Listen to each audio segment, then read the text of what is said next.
আমরা ইউজুয়ালি এই জয়েন্টস এগুলো বেশি ইউজ করি বা একটু সাইডে, হ্যাঁ এই পোর্শনটা অনেক বেশি কন্ডিশন। তাহলে হয় আমাকে নিচে একটুখানি, নইলে একটুখানি উপরে, আর নইলে একটুখানি সাইডে, হ্যাঁ পজিশনিং এর ব্যাপারটা।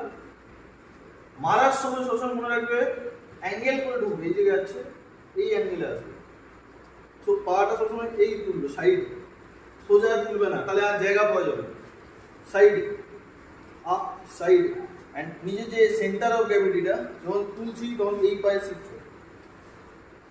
হবে, অ্যান্ড এটাকে কখনোই পেছনে সামনে নিয়ে আসবে না, এই পায়ে শিফট।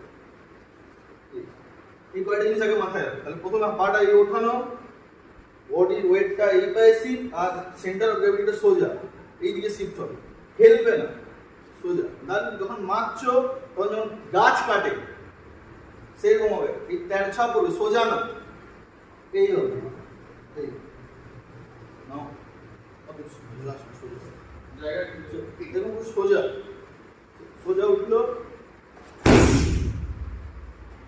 এই এই সোজা না, এটা না, হিপ ঘোরাও, হিপ ছাড়ো, হিপ ছাড়ো, হিপ ছাড়ো।